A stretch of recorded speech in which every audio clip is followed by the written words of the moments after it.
Now we'll go over types of plots. The first type of plot we'll cover is a stem and leaf plot. In a stem and leaf plot, we first make a list of tens places and a list of ones places.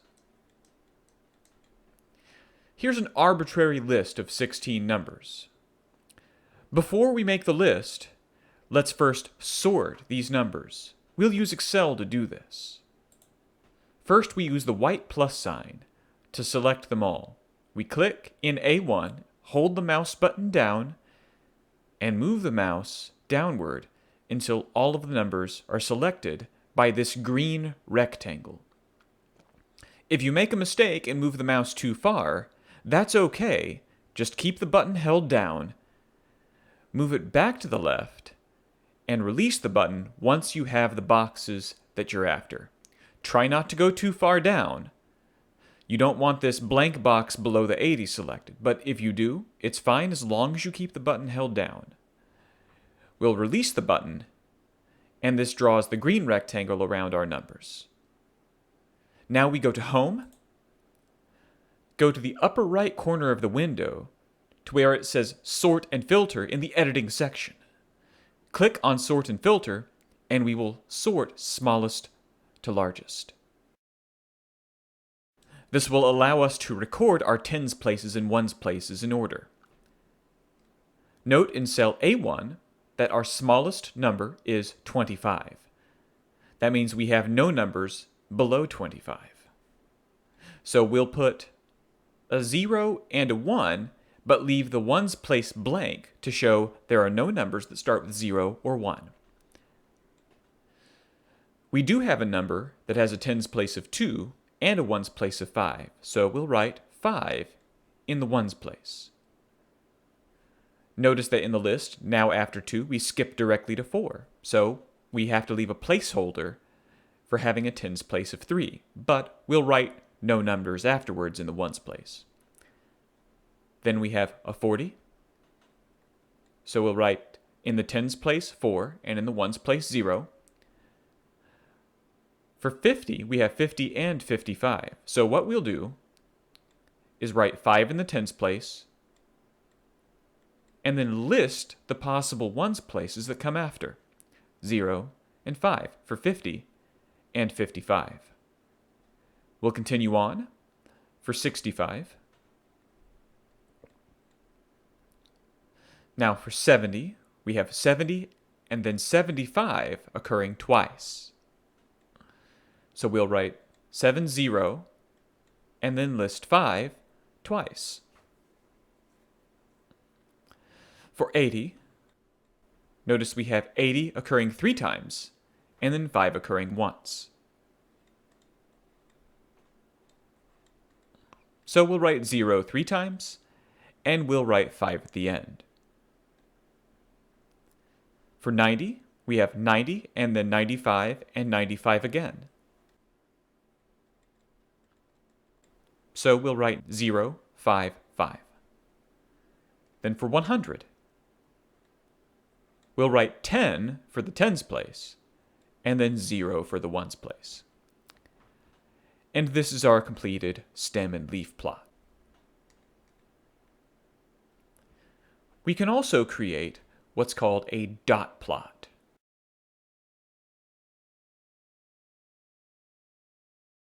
To create the dot plot, let's begin with some labels. Any number beginning with a tens place of 0 will be between 0 and 9. Now, since we have no numbers that fall in that range, we'll leave this part blank. Anything that begins with a tens place of 1 would be 10 to 19. We'll leave this blank also. Next, we'll do 20 to 29.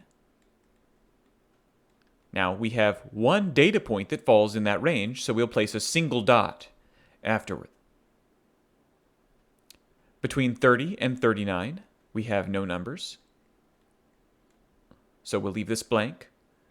Between 40 and 49, we have a single number. Between 50 and 59, we have two numbers. We have a 0 and a 5, so we'll place 2 dots. Between 60 and 69, we have a single number again. Between 70 and 79, we have 3 numbers. 0, 5, 5, so we'll place 3 dots. Between 80 and 89, we have 4 numbers. 3 zeros and a 5, so we place 4 dots after this. For 90 to 99, we have 3 numbers again, 0, 5, 5, so 3 dots. And at 100, we have only 1 dot. This completes our dot plot. We can also create a graph called a histogram. This is something we'll use often in this course.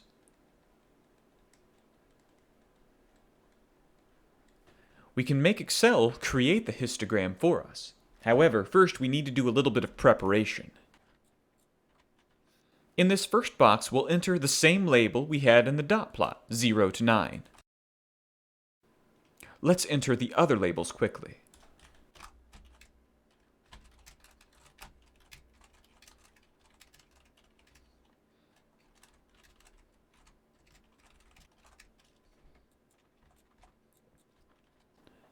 Next to these labels, we'll enter what's called the frequency. Now, in each of these positions next to the labels, we'll enter the number of dots in the dot plot. From 0 to 9, we had no dots, so we type the number 0 and press enter. For 10 to 19, again, enter 0 and press enter. Then, for 20 to 29, we'll say 1, 0 for 30 to 39, and we'll do the same all the way down the line. 1 dot for 40 to 49, 2 dots for 50 to 59, 1 dot for 60 to 69, 3 dots in the 70 to 79 range, 4 for the 80 range, 3 for the 90 range, and a single dot for 100. Now, to create this histogram, we'll click in box J6, which is the first frequency, and select all of the frequencies using the green rectangle. In Excel, to create a histogram, we go to the Insert selection, go to the Chart selection here in the top middle, and go to the first option. A 2D column chart is what we need. By default, Excel will place this right on top of your data, so we'll need to move this downward to make room. You may also need to shrink this slightly so that it will fit on your page properly. If this is the case, move your cursor to one of the corners to get this double arrow that looks diagonal. Click it, hold the mouse button down, and drag this downward to shrink the graph slightly. Also, you can move the mouse and get this quadruple arrow symbol if you put your mouse in the white space. Click here, and you can move the graph by dragging. Let's move the graph somewhere to where it's out of the way. There are also a number of things we can do to make this histogram look a little neater. For one thing, let's give it a proper chart title other than the name chart title. You can double-click on the chart title inside of this dotted rectangle. This will allow you to give the chart a new title. The data that I've put into the table were test scores on a certain quiz in Math 152. So I'll call this Math 152 test scores. Now we can also add titles to the axis as well. We can click the green plus sign and enable this option that says axis titles. Now, when you do a histogram, the y-axis, this axis that is up and down, will be your frequency. We can also double-click inside of this dotted rectangle, backspace the generic axis title, and type the words frequency. We can do the same thing at the bottom for this left and right axis called the x-axis. Double-click inside, backspace the generic title, and remember that we were classifying these by the score. You may also notice that the numbers written on the bottom of the graph don't really correspond with our labels. We'll need to make a change to the graph to do that. We can right-click on this axis on the numbers and say Select Data. Now, notice that the second category, where it says Horizontal Axis Labels, reads 1, and then a list goes on until it says 11 down at the bottom. We don't want to use these. We would rather use these labels that we typed previously.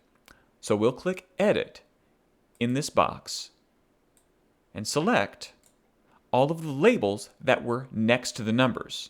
Starting in I6, where it says 0 to 9, click here, drag the green rectangle until it's around all of the numbers. Once again, if you miss or you accidentally leave some empty space, it's okay. Just keep the mouse button held down and maneuver your mouse until the green rectangle is just around these numbers. Once you have the right things, click OK. You can see that our axis labels in this list have changed. Press OK one more time. We can scroll down using the scroll bar, and we can see that our labels are now in the right place. The frequency bars in the histogram now correspond to the correct labels. Now, many instructors also like to see a different bar shape on their graph.